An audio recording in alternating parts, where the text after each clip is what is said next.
giant Lake Oahe is a 370,000-acre reservoir that starts in South Dakota and ends just south of Bismarck, North Dakota, and is home to some of the finest walleye fishing available anywhere.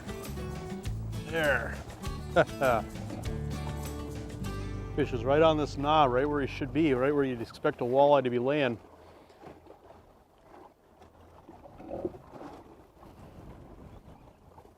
Get her up here where we can see. Marking fish in here too, which is always a good sign.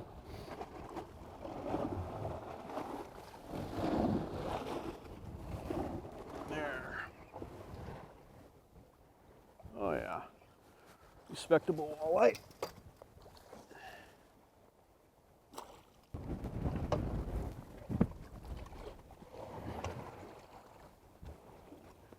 Yeah, this fishery right now is just full of fish just like that. It'd be just a perfect size, eating size fish, but the future looks pretty bright when you look at how many 15 to 17 inch walleyes are in Lake Oahe right now. You know, right now, a lot of reports that I'm hearing is people are having 50 to 60, 70 fish days out here, and so just tells you there's just some incredible year classes coming up. And you know, you look at the high water, you know, from back a few years ago, Lake Oahe lost a lot of smelt during those high water years, but now the lake has rebounded ever since. The forage is coming back. There's a lot of food for these fish to eat, and there's a lot of fish that take advantage of that forage. And so I would predict, you know, next 2, 3, 4 years, Missouri River system and Lake Oahe is just going to keep getting better and better. There's a fish. Hey! They're just kind of hanging on it. They're not real aggressive, but as long as they bite, that's the main thing. Oh yeah, another nice walleye. Oh yeah, nice walleye.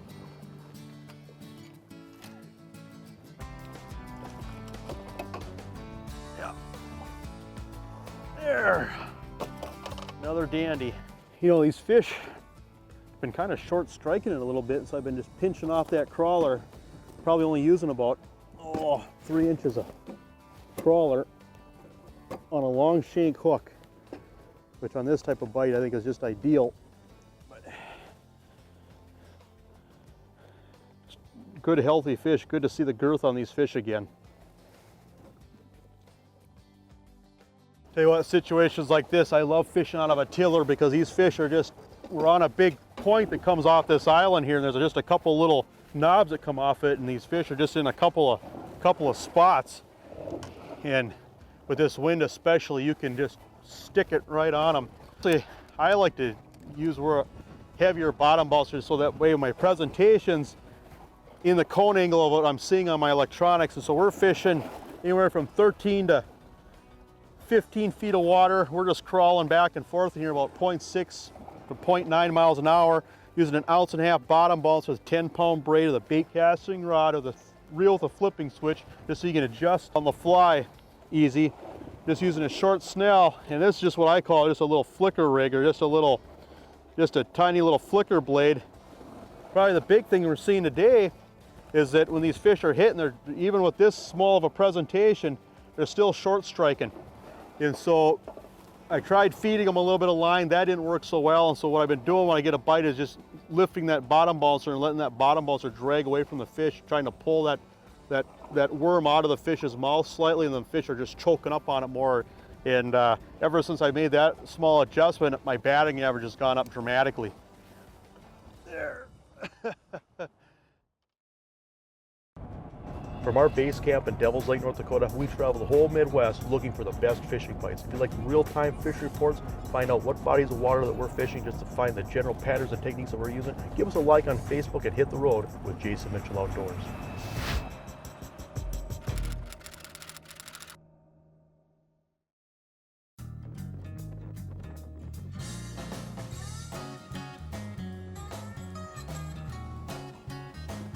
There's a fish. Hardly stand up. Oh yeah, nothing wrong with that.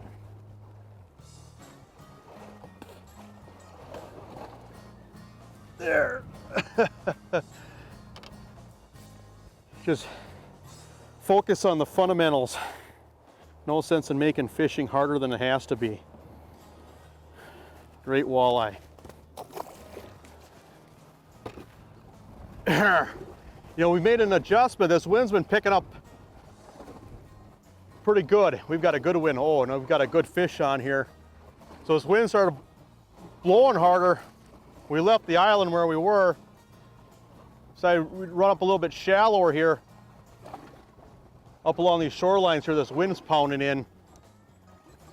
We're up in like 7 feet of water here, and this wind's just pounding here perfectly, and there's a perfect walleye right there. Following that wind if that wind's blowing, especially if it's blowing up in a hard bottom, but yeah.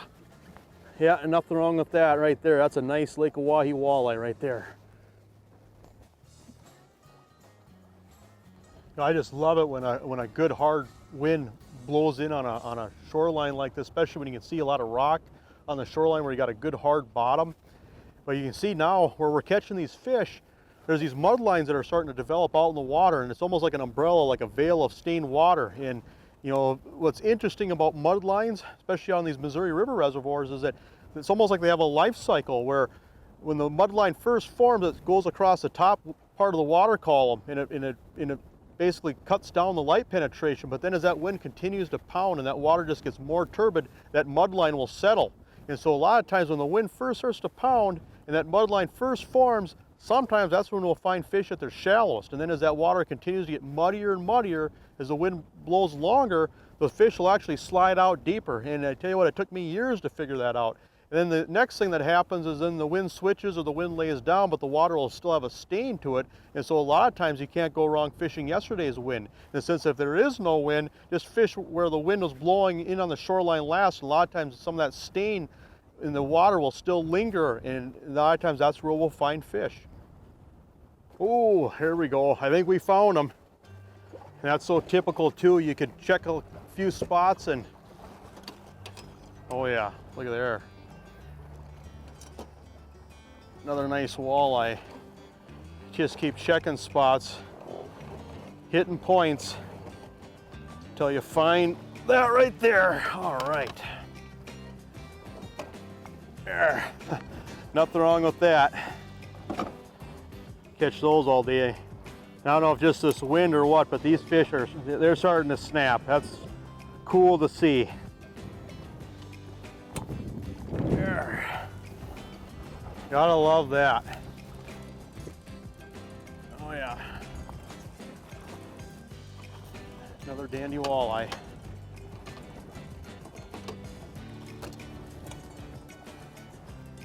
There we go.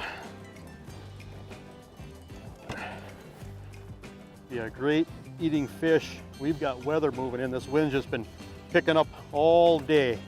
But yeah, great eater. Lake's full of them. We better beat the storm. We'll see you next week on Jason Mitchell Outdoors.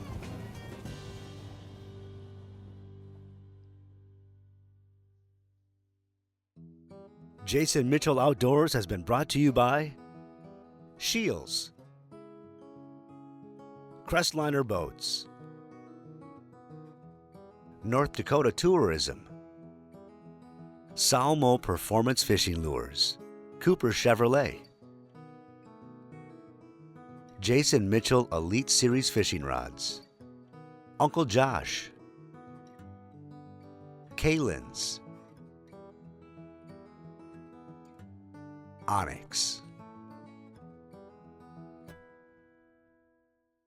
To find out more information on Jason Mitchell Outdoors, make their official webpage one of your favorite pages.